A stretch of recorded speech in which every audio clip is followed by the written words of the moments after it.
Good morning friends, Shreeved international school standard 12th Gujarati medium. ચલો, chapter 8ની આપણે વાત કરવાની છે, જેનું નામ છે અમરનાથની યાત્રાએ, જેના લેખક છે વિનોદિની રમણલાલ નીલકંઠ. જન્મ 9/2/1907, અવસાન 29/9/1987. ગુજરાતી નિબંધ, નવલિકા, નવલકથા તેમજ બાળ સાહિત્યના અગ્રણી લેખિકા શ્રી વિનોદિની નીલકંઠનો જન્મ અમદાવાદમાં થયો હતો. પ્રાથમિક, માધ્યમિક તેમજ ઉચ્ચ કેળવણી તેમણે અમદાવાદમાં પ્રાપ્ત કરી હતી. અમેરિકાની મિશિગન યુનિવર્સિટીમાંથી સમાજશાસ્ત્ર અને શિક્ષણશાસ્ત્ર વિષયો સાથે MAની ડિગ્રી મેળવી. સામાજિક શૈક્ષણિક સંસ્થાઓમાં ઉમદા સેવાઓ આપી. રસદ્વાર એ રસાળ શૈલીનો નિબંધ સંગ્રહ તેમજ આરસીની ભીતર, કારપાસી અને બીજી વાતો, દિલ દરિયાના મોતી, અંગુલીનો સ્પર્શ વાર્તા સંગ્રહો પ્રાપ્ત થાય. આ બધા એમના વાર્તા સંગ્રહો છે. શિશુરંજના, મહેંદીની મંજરી, બાળકોની દુનિયામાં ડોક્યું તથા સફરચંદ બાળ સાહિત્યના નોંધપાત્ર પુસ્તકો છે. રાજ્ય સરકારના પારિતોષિક પણ એમને પ્રાપ્ત થયા. હવે આજનો જે નિબંધ છે એની વાત કરીએ કે આ નિબંધ પ્રવાસ દરમિયાન થયેલ અનુભવો લેખિકા વર્ણવે છે. આપણા જે લેખિકા છે એ અમરનાથની યાત્રાએ ગયા અને ત્યાં થયેલા અનુભવો વર્ણવ્યા છે. ચંદનવાડી શબ્દમાં ગુજરાતીઓને તથા લેખિકાને પણ પોતાપણું લાગે છે. ચંદનવાડી શબ્દમાં ઘોડે સવારી કરી પહાલગામથી ચંદનવાડીએ જતા જતા પ્રકૃતિની પ્રતિક્ષણ બદલાતી કુદરતી શોભા, તેમાંથી થતો સંગીતનો આભાસ માણે છે. શેષ નદીના બદલાતા વિવિધ સ્વરૂપોનું સૌંદર્ય વરસાદમાં પલળીને પણ માણે છે. કુદરતના ન્યારા રૂપ જોઈ પાછા પહાલગામ આવી પલંગમાં સૂવાનું સુખદ લાગે છે. એ વાતને અંતે જીવનના ચિંતન સાથે સાંકળી આપે છે. ચલો, શરૂઆત કરીએ છીએ અમરનાથની યાત્રાએ. કાશ્મીરમાં પહાલગામથી અમરનાથની યાત્રાએ જતા સૌથી પહેલો પડાવ ચંદનવાડી આગળ કરવો પડે છે. કાશ્મીરથી તમે અમરનાથ જાઓ એ વખતની વાત છે, અત્યારની, કે પહાલગામથી અમરનાથની યાત્રાએ જતા સૌથી પહેલો પડાવ, કેમ કે તમે ડાયરેક્ટ પહોંચો અને ત્યાં વચ્ચે રોકાવું પડે, તો પહેલો પડાવ ચંદનવાડી આગળ કરવો પડે છે. અમરનાથ જવા માટે અષાઢ કે શ્રાવણ માસ અનુકૂળ રહે છે. અમરનાથ જવું હોય તો અષાઢ કે શ્રાવણ મહિનામાં જવું પડે, કારણ કે ત્યાં સુધી બરફના ડુંગર ઓળંગી શકાતા નથી. અષાઢ કે શ્રાવણ માસ સુધી તમે બરફના ડુંગર ઓળંગી શકાતા નથી. અમે તો વૈશાખ મહિનામાં પહાલગામમાં હતા. અમે આ લોકો વૈશાખ મહિનામાં પહાલગામમાં, જો ગુજરાતી મહિના છે, કારતક, માછક, પોષ, મહા, આષાઢ, શ્રાવણ, ભાદરવો, આસો, બરાબર ને? તો વૈશાખ મહિનામાં આ લોકો પહાલગામમાં હતા. અષાઢ કે શ્રાવણ તો શું, પણ અમે તો ઉતરતા જેઠ મહિના સુધી પણ ત્યાં રોકાઈ શકીએ એમ નહોતું. અષાઢ કે શ્રાવણ તો શું, પણ જેઠ મહિનો સુધી પણ અમે ત્યાં રોકાઈ શકીએ એવું હતું. તેથી ચંદનવાડી સુધી જઈ સંતોષ માન્યા વગર છૂટકો જ ન હતો. એટલે કે ગમે તે થાય, આપણે અમરનાથ પહોંચીએ કંઈ નહીં, પણ ચંદનવાડી સુધી તો જઈએ, ત્યાં જઈને સંતોષ માનીશ. નહીં મામા કરતાં કહેણ મામા શું ખોટા. આપણા ગુજરાતીમાં એક કહેવાય છે, ના મામા કરતાં કાણા મામા શું ખોટા. એમ કાણા મામા એટલે કહેણા મામા, કે ભાઈ આપણે ખાલી મામા પૂરતા કહેવા પૂરતા મામા શું ખોટા. એ ન્યાયને અમે અનુસર્યો. એ ન્યાયને ના કરવા કરતાં હોવું શું ખોટું. કાશ્મીર ગયેલા ગુજરાતી લોકો વેરીનાગ, સોનમર્ગ કે ટુલિએન તળાવ જેવા અત્યંત મનોહર સ્થળો જોવા જવાનું આળસ કરે છે. કાશ્મીરમાં જે ગુજરાતી લોકો ગયા છે એ વેરીનાગ, સોનમર્ગ કે ટુલિયન તળાવ જેવા અત્યંત મનોહર, મનને હરી લે એવા સ્થળોએ જવાનું આળસ કરે છે કે ભાઈ નહીં જવું એ બધા જગ્યાએ. પણ દરેક ગુજરાતી ચંદનવાડી તો અચૂક જાય છે. ગુજરાતી હોય એ ચંદનવાડી તો અચૂક જાય. કેમ? ખલીલ સાહેબ કહે છે, વાત મારી જેને સમજાતી નથી એ ગમે તે હોય ગુજરાતી નથી. તો એવો ગુજરાતી એટલે કે ચંદનવાડી જાય. કેમ જાય? તેનું કારણ શું હોઈ શકે? તેનો વિચાર કરતાં મને લાગે છે કે તે સ્થળનું નામ ગુજરાતીઓને ઘણું ગરવટ ભર્યું લાગતું હશે. એ સ્થળનું નામ ગુજરાતીઓને કદાચ ગરવટ ભર્યું લાગતું, ગૌરવ અનુભવ એવું લાગતું હશે. ગુલમર્ગ કે ખિલમર્ગ, ચશ્મે શાહી કે તખ્તે સુલેમાન અગર અચબલ કે ગધીરબલ જેવા નામ પારકા પરાયા પણ ગુજરાતી લોકો બાળક વૃદ્ધ જવાન સ્ત્રી અને પુરુષોના ટોળે ટોળા ચંદનવાડી જવા માટે પહાલગામથી ઘોડા ઉપર ફલાંગ મારી સવાર બને છે. ગુલમર્ગ કે ખીલમર્ગ કે ચશ્મે શાહીન બધા પણ એ બધા પારકા પરાયા લાગે, ગુજરાતીને પોતાના લાગતા નહીં, પણ ચંદનવાડી પોતાનું હોય એવું લાગે એટલે બધા ઘોડલિયા પડાણ માંડે છે. મારી રંજના બહુ નાની હોવાથી અને રસ્તે હજી ઘણો બરફ ખડકાયેલો અને કેટલેક સ્થળે માર્ગ જરા વિકટ હોવાનું સાંભળ્યાથી એને ચંદનવાડી લઈ જવી નહોતી. હવે એ જે લેખિકા છે એમની દીકરી છે રંજના, એ નાની હતી એટલે, અને રસ્તો ખરાબ પાછો બરફવાળો, એટલે એમણે ચંદનવાડી લઈ જવી નહોતી. તેથી અમારા બેમાંથી એક તો તેની પાસે રહેવું જ પડે, એટલે કે એમના પતિ અને બંનેમાંથી એકને એની જોડે રહેવું પડે. થોડા દિવસ પહેલાં કોલાહી ગ્લેશિયર ગયા ત્યારે રંજનાને ખાતર મેં છેલ્લી મજલ જતી કરી હતી. ક્યાં ગયા હતા લાસ્ટમાં? એ કોલાહી. અને કોલાહી ગ્લેશિયર છે, પથ્થરની જે ખાડીઓ જેવું આવે એને કહેવાય ગ્લેશિયર. ત્યાં ગયા ત્યારે રંજનાને કારણે એમણે છેલ્લી મજલ એટલે કે છેલ્લી જે સફર હતી એમણે જતી કરી, મારે આવવું નથી. તેથી આ વખતે મારા પતિએ મને જઈ આવવાનો આગ્રહ કર્યો. એટલે આ વખતે એમના પતિએ કીધું કે આ વખતે મારો વારો ઘરે રહેવાનો, હું આની જોડે રહું છું, તું જતી આય.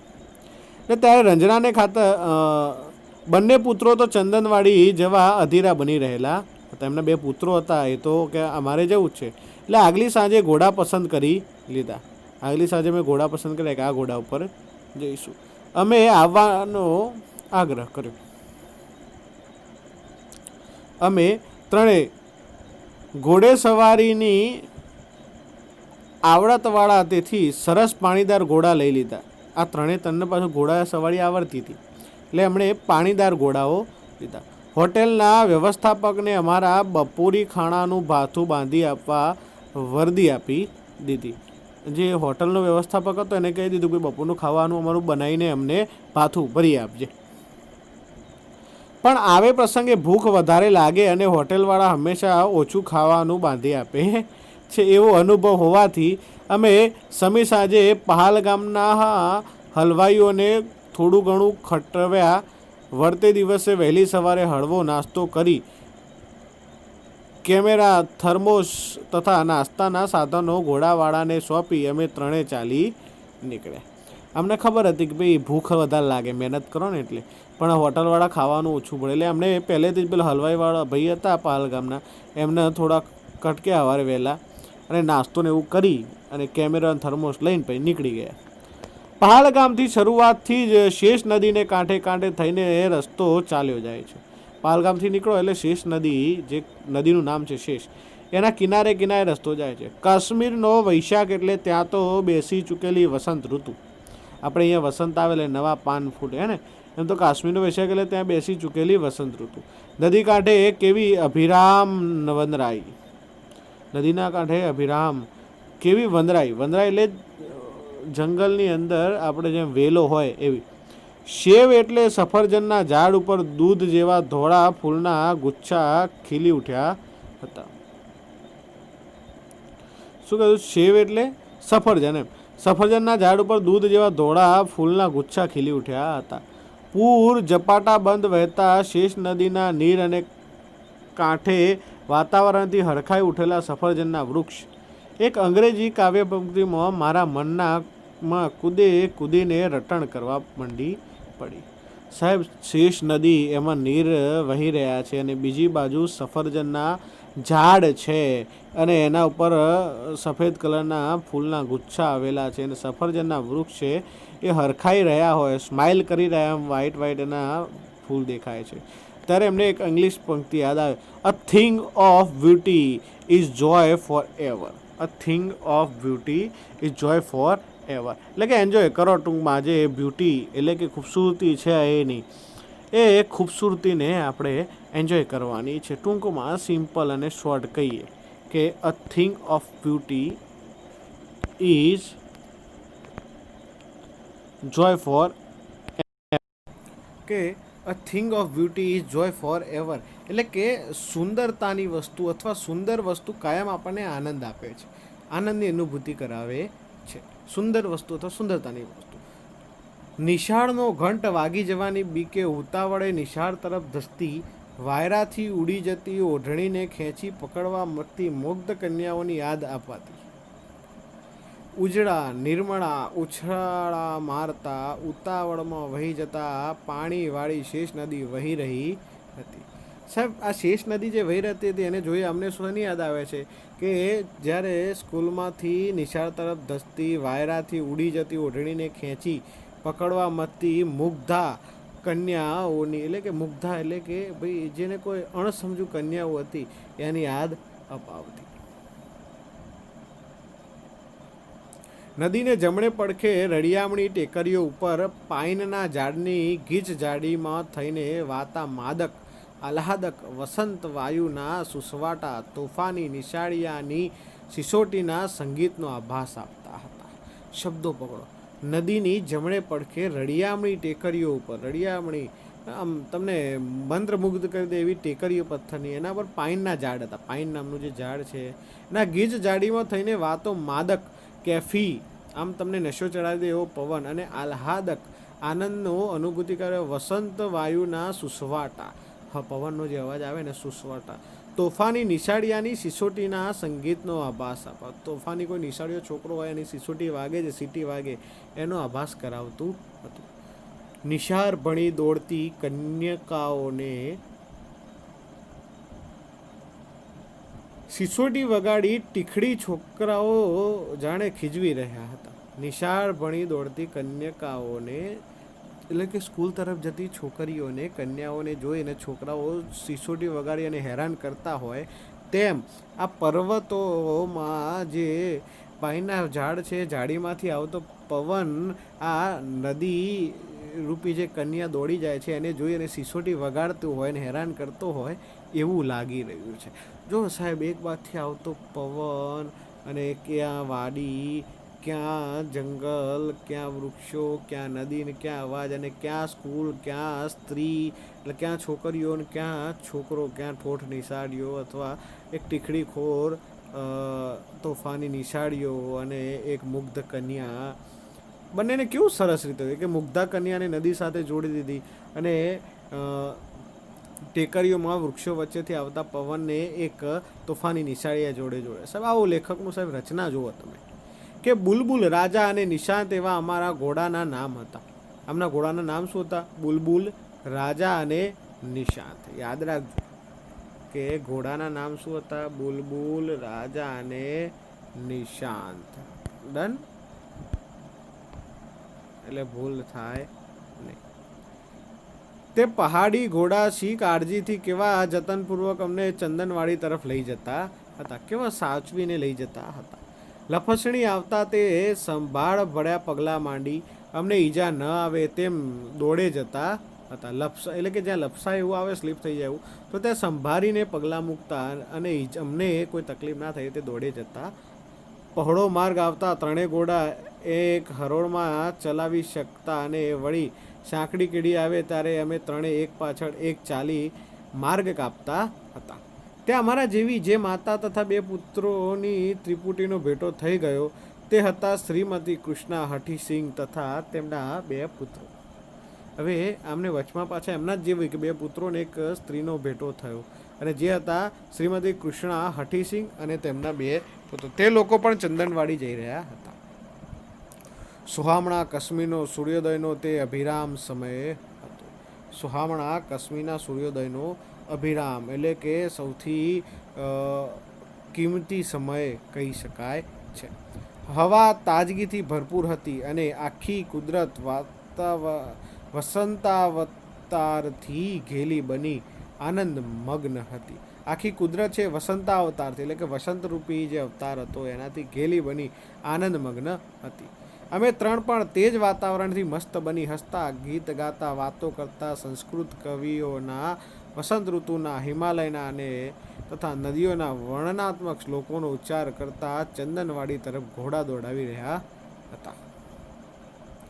માર્ગમાં દરેક ક્ષણે કુદરત પોતાનું સ્વરૂપ બદલતી હતી અને તેમાંથી કયું શ્રેષ્ઠ તે નક્કી કરવા અમે સાવ અસમર્થ બની જતા. રસ્તામાં જતાં જતાં જેમ આગળ જતાં એમ કુદરત પોતાનું આખું સ્વરૂપ બદલી દેતી. ઘણીમાં ખાડા આવે, ટેકડા આવે, નદીનો અવાજ બદલાય, જંગલો, સરસ એવું વાતાવરણ બદલાય. તો કયું સારું અને કયું ખરાબ એ નક્કી કરવામાં, કયું શ્રેષ્ઠ છે એ નક્કી કરવામાં આ લોકો અસમર્થ હતા. એકાદ વિખ્યાત ચિત્રકારના સુંદર ચિત્રોથી ભરપૂર કોઈ ચિત્ર સંગ્રહ સ્થાનમાં જઈએ અને ત્યાં જઈ આ ચિત્ર જોયું, અરે આ તો તેનાથી પણ વધારે સરસ છે, એમાં આપણે એકબીજાને કહીએ તેવું જ અહીં બનતું હતું. કોઈ ચિત્રકારે ચિત્રો બનાવ્યા હોય, અંદર જોઈને કે ભાઈ આ સરસ છે, પણ આગળ જઈએ તો એનાથી પણ સરસ હોય. એવું જ અહીંયા અમને એક કુદરતી દ્રશ્ય જોવા મળતું હતું. રસ્તે ચાલતા ઝાડ, ફૂલ અને વન પંખીઓના નામ જાણવાની તક મળતી ન હતી. રસ્તે ચાલતા ઝાડ, ફૂલ અને વન પંખીઓના નામ જાણવાની તક મળતી કે આ કયું ઝાડ છે, કયું ફૂલ છે, કે કયું પંખી. પણ ખરું પૂછો તો તે નામ ન જાણવાથી અમારી તૃપ્તિમાં ઉણપ પણ આવતી નથી. જ્યારે આપણે ધરાઈ જઈએ ત્યારે આપણે તૃપ્ત થઈ જઈએ છીએ. તો અમને આજે તૃપ્ત થતા હતા કુદરતી જે વાતાવરણની એમને જે આજે કુદરતી વાતાવરણ તરફથી આજે જે એમને મળતું હતું, જે ખોરાક મળતો હતો એનાથી તૃપ્ત હતા. એટલે એટલામાં સંતોષ માણતા હતા. એટલે એમને એ ઝાડનું નામ કે પંખીનું કે ફૂલનું નામ જાણવાની ઈચ્છા હતી. ખડખડાટ વહી જતા અને શેષ નદીમાં પોતાનું પાણી ઠાલવતા વહેડા તેમજ હૈયાનો ઉલ્લાસ સંગીત દ્વારા વ્યક્ત કરતા નાના શા ઝરણા અમારા માર્ગ આડે વારંવાર આવતા હતા. સાહેબ, ખડ અવાજ આવે તો એવા વહી જતા શેષ નદીમાં, અને શેષ નદીમાં જઈને મળતા પોતાનું ઝરણા હોય એ પોતાનું પાણી નદીમાં જઈને જ ઠાલવે. અને હૈયાનો ઉલ્લાસ સંગીત દ્વારા વ્યક્ત કરતા નાના શા ઝરણા અમારા માર્ગ આડે વારંવાર આવતા. આપણે એક પંક્તિ છે કે ચડતી પડતી ઢાળ ઉતરતી ખડખડ વહેતી નદી રૂપારી નખરારી, ભાઈ નદી રૂપારી નખરારી, ચડતી પડતી ઢાળ ઉતરતી ખડખડ વહેતી. અને કેવી સરસ લાગે હે ને. તો પાણી પીવાને બહાને અમારા પહાડી ઘોડા પણ પડવાર ઠમકીને આ હિમસૂતાઓના સૌંદર્યનું પાન કરી લેતા હતા. આ જે હિમાલયની જે નદીઓ હતી, દીકરીઓ હતી, એમનું પાન કરી લેતા, એટલે થોડી વાર એને જોઈ લેતા હતા પાણી પીવાના બહાને. કોણ? ઘોડાઓ. આગળ જતા અમારો માર્ગ એકદમ ઊંચાણમાં આવી ગયો અને શેષ નદી દૂર નીચે રહી. આગળ જતાં અમે ઊંચે જતા રહ્યા, શેષ નદી છેક નીચે દૂર રહી. બરફ ઉપર થઈને વારંવાર પસાર થવું પડતું હતું. બરફ અગર સુશોભિત વનરાજીથી વિરાજમાન ઊંચા નીચા શિખર ચોપાસ નજરે પડ્યા કરતા. સુશોભિત એટલે કે જેને આપણે કંડાળ્યા હોય અને શણગાર્યા હોય એવી વનરાજીથી, એટલે કે જંગલની જે વનરાઈઓ છે, જંગલની અંદર જે વૃક્ષો છે એના એલો છે, એટલે વૃક્ષો પર બરફ પડ્યો છે અને બધા જ વૃક્ષ બરફથી ઢંકાયેલા છે. તો ઊંચા નીચા શિખર ચોપાસ નજરે પડ્યા કરતા હતા. ત્યાં અરે એકાએક આ કેવું દ્રશ્ય નજરે ચડ્યું. ત્યાં જ એકદમ કેવું દ્રશ્ય નજરે ચડ્યું. તાજુબ બનીને જાણે સંકેત કરી ન મૂક્યો હોય. તાજુબ એકદમ આશ્ચર્ય થઈ અને આપણે કોઈ સંકેત ના કર્યું કે તેમ અમે ત્રણેય એકી સામટા ઘોડા થંભાવી ઊભા રહી ગયા. ઊંચા પહાડ ઉપરની વાંકી ચૂકી એક સાંકડી પગદંડી ઉપરથી અમારો માર્ગ ચાલ્યો જતો હતો. નીચે ઊંડાણમાં ખડકો ઉપરથી કૂદકા મારતી, કોઈક વાર વધુ ઊંચેથી ભૂસકા મારતી, ઉતાવળે દોડતી, નાચતી, ગાતી અને હસતી ઉન્માદિની તરંગવતી શેષ નદી જાણે મુગ્ધત્વ અને યૌવનની અધ વચ્ચે ઊભેલી વનની મધુશ્રી જેવી ભાસતી હતી. હવે આ ડુંગરના ઉપર જોયું અને નીચે જોયું તો એક નદીનો આમ પટ્ટો દેખાય છે. પણ કેવી નદી? તો કે કૂદકા મારતી, કોઈક વાર વધુ ઊંચેથી ભૂસકા મારતી, ઉતાવળે દોડતી, નાચતી, ગાતી અને હસતી ઉન્માદિની તરંગવતી શેષ નદી જાણે મુગ્ધત્વને એટલે કે બાળપણ અને યૌવનની અધવચ્ચે ઊભેલી વનની મધુશ્રી જેવી ભાસતી એટલે કે દેખાતી હતી. ત્યાં આ કેવું તેનું અજબનું રૂપાંતર, ત્યાં એકદમ અજબનું આ પરિવર્તન કેવું છે. અમારે જમણે હાથે માઇલો સુધી ઘણું વિસ્તૃત એવું તદ્દન સપાટ લીલુંછમ મેદાન હતું. અમારી જમણી બાજુ જો ડાબી બાજુ જેમ હતું એમ જમણી બાજુ લીલુંછમ મેદાન આવ્યું કે ભાઈ અહીંયા નદી હતી, પર્વતોમાંથી આ રીતે કૂદતી, પણ બીજું લીલુંછમ મેદાન, તેનું નામ હરગન. એ મેદાનનું નામ શું હતું? હરગન. હરગનના મેદાનમાંથી ડાહી, ઠાવકી, શાણી અને ઠરેલ શેષ નદી પહોળે પટ્ટે શાંતિથી વહી જતી હતી. જો જે મુગ્ધા એટલે કે હજુ અને યૌવન તરફ વચ્ચે એટલે કે મસ્તીખોર જે હતી એ જાણે કે નાની બાળક કેવી મસ્તીખોર એ પછી મોટી થઈને શીતળ થઈ જાય ને એમ અહીંયા એ જ દ્રશ્ય નજર આવ્યું કે હરગન મેદાનમાં એ જ જે મસ્તીખોર અને કૂદકા અને ભૂસકા મારતી નદી કેવી બની ગઈ કે ડાહી, ઠાવકી એટલે કે ઠરેલ, શાણી અને ઠરેલ શેષ નદી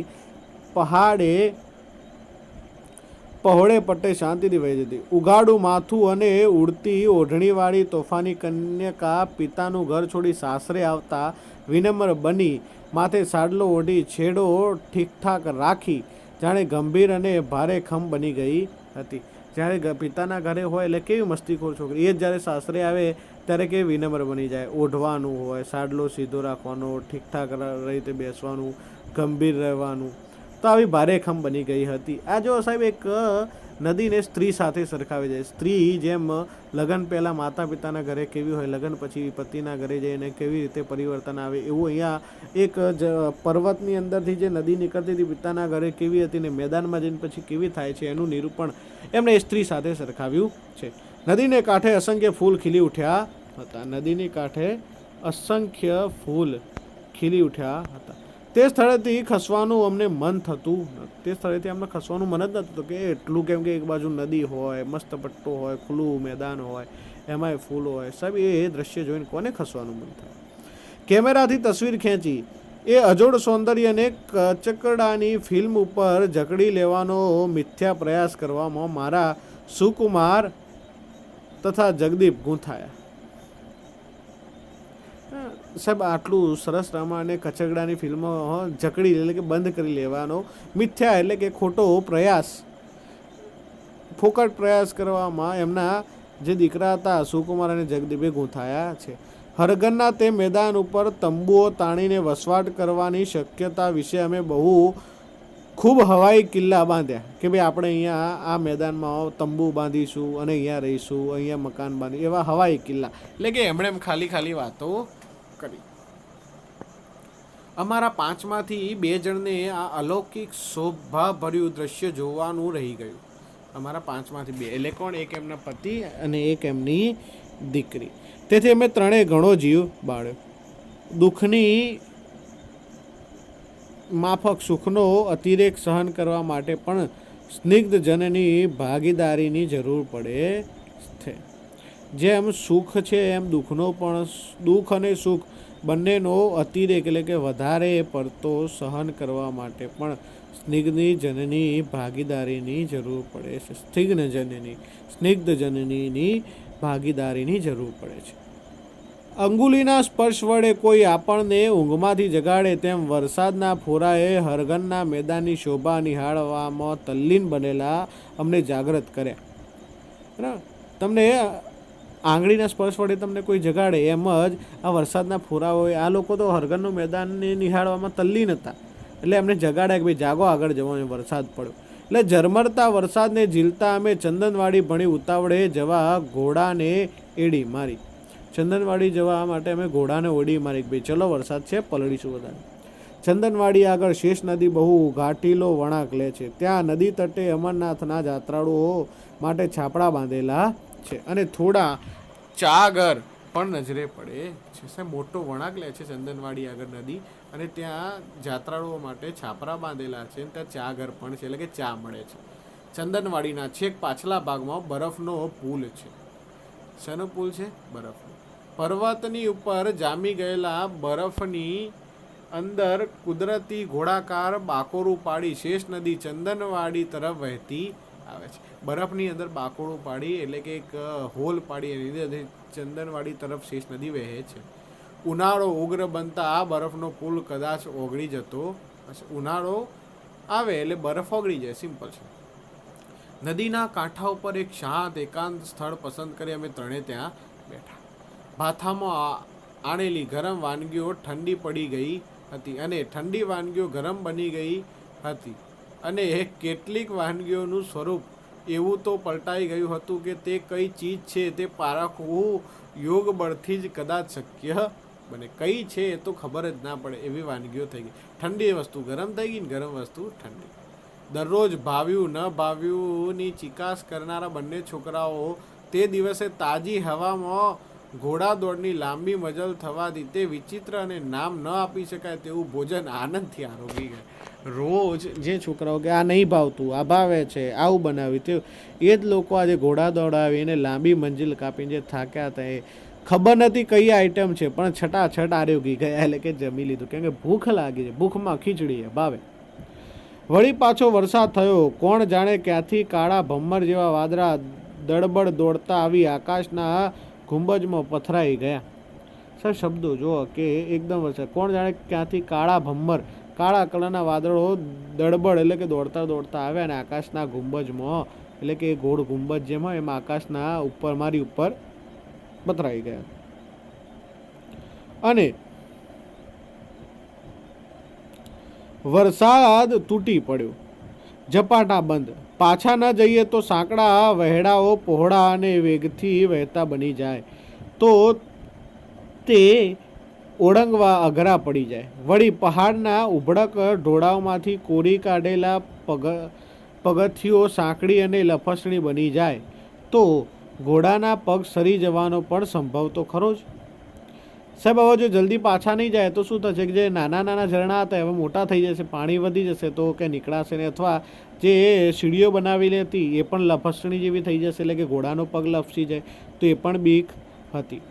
ઘોડાના પગ સરી જવાનો પણ સંભવ તો ખરું જ. એટલે પહાલગામ પાછા પહોંચી જવાની મને અધીરાઈ થઈ કે ગમે તે થાય આપણે પહાલગામ પાછા પહોંચી જઈએ. ઘર ભણી જવાનું હોવાથી બુલબુલ રાજા તથા નિષાદ પણ જબરભેર દોડવા રાજી હતા. કોણ હતા બુલબુલ રાજા અને નિષાદ? ઘોડા.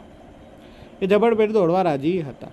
વરસાદમાં પલળવાની અમને તો મજા આવતી હતી, માત્ર અમારા કેમેરામાં પાણી ન પેસે તેની અમને ચિંતા હતી કે અમારા કેમેરામાં પાણી પેસે નહીં. જેને અમે ઝરણાને સ્વરૂપે જોયા હતા તે થોડા કલાકમાં ધસમસ વહેતી નદીઓના રૂપમાં પલટાઈ ગયા હતા. અમે જતાં જેને ઝરણું જોયું હતું એ નદીના જેમ બદલાઈ ગયા હતા. હરઘનનું પથરાયેલું વિશાળ મેદાન પણ રૂપ પલટો કરી બેઠું હતું. હરઘનનું જે પથરાયેલું મેદાન હતું એને તો આખો રૂપ જ બદલી નાખ્યો. આ વખતે અમે શેષ નદીના પ્રવાહની સાથે સાથે જતા હતા. શેષ નદીનો જે પ્રવાહ વહેતો હતો એની સાથે સાથે જતા. વરસાદ જેવો સમાન ધર્મ ભેરું મળી જવાથી શેષ નદી જાણે વધુ ઉલ્લાસવંતી બની ગઈ હતી. હવે એ પેલી નટખટ નદી હતી એને પણ એના જ જેવો એક ભેરું એટલે મિત્ર મળ્યો સમાન, એટલે એ વધારે ઉલ્લાસવંતી બની ગઈ. મારતે ઘોડે અને ધોધમાર વરસતે વરસાદે અમે પહાલગામ પહોંચ્યા. મારતે એટલે દોડતા ઘોડે અને ધોધમાર વરસતા વરસાદે પહાલગામ પહોંચ્યા. ત્યારે અમારા શરીર ઉપર એક તસુ જગા પણ કોરી રહી નથી. એક થોડી પણ જગા અમારા શરીર ઉપર કોરી નથી, કેમ કે આખા પલળી ગયા હતા. વરસાદ એટલો બધો હતો. નવી જગ્યાઓ જોવામાં, કુદરતના ન્યારા રૂપ ભાળવાના ઉમંગમાં થાક નહોતો લાગ્યો. સાહેબ નવી જગ્યાઓ જોઈ અને કુદરતનું ન્યારું ખૂબ જ અલગ અલૌકિક રૂપો જોવામાં અમને થાક લાગ્યો નહોતો. પણ પહાલગામ આવ્યા પછી કપડાં બદલી ગરમા ગરમ કોફી પીને ઓઢી પોઢીને પલંગમાં સૂઈ જવાનું બહુ સુખદ લાગ્યું. આટલું બધું ચાલ્યા પલળ્યા અને આટલું મોજ મજા કર્યા પછી શરીરને જે થાક ઉતરે એ નહીં ધોઈ કપડાં બદલી અને કોફી પીને જ્યારે એ પલંગમાં આડા પડ્યા ત્યારે એમને ખૂબ જ આનંદ જેવું સુખદ લાગે. અને જીવનનો પણ એ જ પ્રકારનો અંત છે ને. છેલ્લે ક્વેશ્ચન માર્ક કહે કે જીવનનો પણ એ જ પ્રકારનો અંત છે ને. જો શું કહે છે કે આખી જિંદગી તમારી ઘણા બધા દુઃખ સુખ બધું જોયું, પણ જ્યારે તમારું મૃત્યુ થઈ જાય અને તમે પોઢી જાઓ ત્યારે તમને સુખદ લાગે છે. અને આ મોહ માયામાંથી ઘણા બધા એવા રૂપો આવે છે જે તમને જોવાની મજા આવે છે જીવનમાં, હે ને. તો જીવનનો પણ એ જ પ્રકારનો અંત છે ને. ક્વેશ્ચન માર્ક મૂક્યો છે. સ્નિગ્ધ એટલે સુવાળું કોમળ, અચલા લેકે લેખ સ્થળનું નામ છે. ચશ્મે શાહી, ચલો મનોહર એટલે મન મોહક, અભિરામ એટલે આનંદમય, મધુશ્રી એટલે કે મધુર સુંદર સ્ત્રી, યોગ બળ એટલે કે યોગથી પ્રાપ્ત થતી શક્તિ. ઘરવટ એટલે કે ઘર જેવા સંબંધ વાળો. અને તખ્તે સુલેમાન. ચલો તો અહીંયા આપણો આ પાઠ પૂરો થાય છે. આવતા લેક્ચરમાં પાછા મળીશું. આવજો.